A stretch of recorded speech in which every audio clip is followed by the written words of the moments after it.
What's up, you guys? This is your second stimulus check update and second stimulus package update for Sunday, September 27th. Hope you guys are doing well. I've got several updates for stimulus packages and stimulus checks for you guys. But before I get into it, all I ask is that you guys go ahead and smash that like button for me. That really helps me out. And of course, the Financial Freedom Masterclass will be coming out in about a week. And in this program, I will be sharing all the tips and hacks that I've learned over the years to bring my credit score from a 500 all the way up to 800 points, as well as all of the investment strategies and hacks that I use personally. And also, I will be in Washington, D.C. this week, hopefully to get a little bit closer to the source, and I'll be sharing with you guys any additional insights with regard to the next stimulus package while I'm up there. The House of Representatives is expected to vote on a brand new stimulus package this week. This new package is expected to be much more competitive than the previous package that was offered by the House. In fact, we haven't actually seen the exact details regarding the legislation that will be put into this brand new stimulus package. However, we are expecting that this new package would include funding for state and local governments, unemployment insurance or extending the unemployment insurance, direct payments, stimulus checks to the American people, as well as additional aid and assistance financially for small businesses. The last statistic that I saw indicated that the U.S. unemployment rate is 4 to 5 times higher than where we were prior to the start of the pandemic. And up to this point, we've only had a single round of $1,200 stimulus checks paid out to the American people. We've heard about countless stimulus package proposals over the past several months, and very few of those stimulus package proposals were actually formally written up and voted on and have become bills. And out of the few bills that have actually been passed, there hasn't been enough support from both sides, both the House of Representatives and the Senate, to actually make it to the president's desk to become a law. With unemployment rates being 3 to 4 times higher than where we were prior to the start of the pandemic, this is a very serious situation.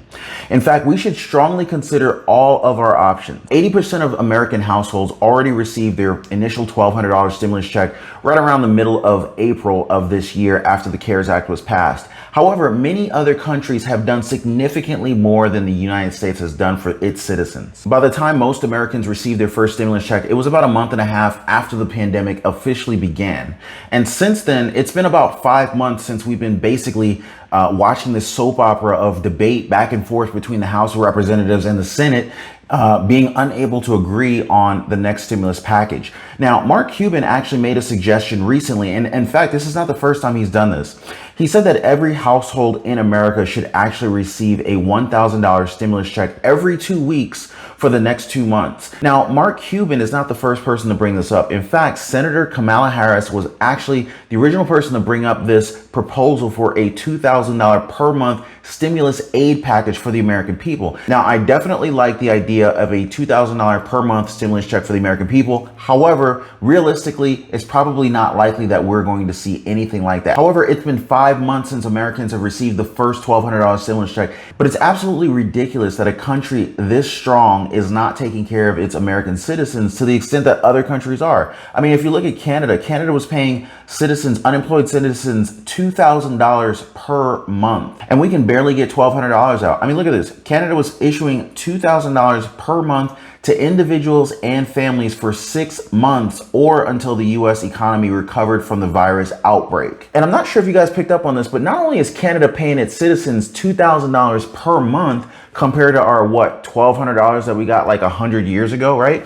So not only that, but Canada has actually tied the $2,000 per month stimulus payment to economic factors. So for example, they're saying Canada will issue $2,000 per month to individuals and families for 6 months or until the U.S. economy recovers from the virus outbreak. So what that is what Canada's doing is not only are they providing the recurring payments, but they're providing automatic renewal of the stimulus checks, of the stimulus payments, without having to re-involve Congress, because we all know how effective Congress is at passing anything, right? So this is kind of like what the House had recommended several months back, where they said, hey, let's tie the renewal of unemployment insurance benefits. I don't know if you guys remember that. They said, let's tie renewal of unemployment insurance benefits to economic factors. That way, people don't have to deal with being foreclosed on or, evicted from their homes if we tie it to economic factors such as tying the automatic renewal of stimulus to certain economic factors. For example, if unemployment rates were to drop down to say 4% and it stayed at 4% or below for the next 3 months, it would automatically turn off the stimulus aid. However, if unemployment doesn't get down to 4% and stay under 4% for 3 months, it would automatically renew and provide additional stimulus. Anyway, Canada's doing that. Why isn't the US doing that? In the Netherlands, the government was paying up to 90% of workers' salaries. Companies that expected to lose at least 20% of their revenue can apply for funding, and the government would literally pay the wages of their employees for the next 3 months. I mean, look at Denmark. Denmark is willing to pay 75 to 90% of workers' salaries, somewhere in the ballpark of $3,288 per month. And if we look at the UK, the United Kingdom was willing to pay around $3,000 per month. Even Hong Kong was saying that the average person received around $1,160 per month. Now, I'm no economist. I'm not here to say exactly how much the Fed or how much the government should be paying out to the American people during this time of need. However, there is clear that additional financial assistance is needed. Now, we have elections coming up.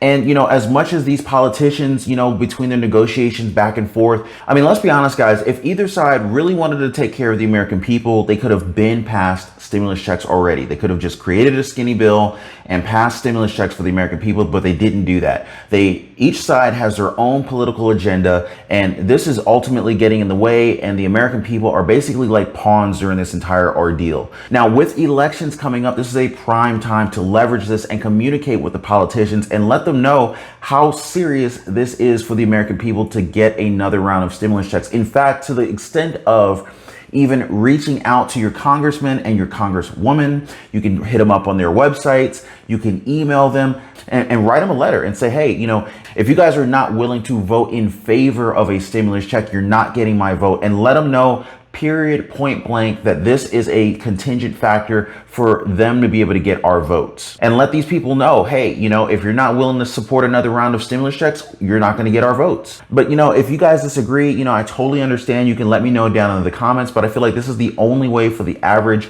American, the average taxpayer, to actually voice their opinion and to let them know that, how serious it is to pass another round of stimulus checks for the American people. We shouldn't have to beg, 5 months, 6 months after the first stimulus check during a pandemic to get another one. But anyway, guys, that's all for this rant. I just feel like now is a key and prime opportunity for us to take full advantage of the fact that we do have an election coming up. If these people are going to be in office, they're called representatives for a reason. They're supposed to be representing the American people. And I don't know about you guys, but do you feel like you're being properly represented right now during your time of need? I mean, the way I see it, if they're not going to properly represent us and they're not going to provide stimulus where it's needed, then they need to be voted out. So, that's just my take on it. If you guys agree, let me know in the comments. If you disagree, I'd love to hear from you guys in the comments as well. But again, November 3rd is coming up. So we're not just voting on a new president. We're voting on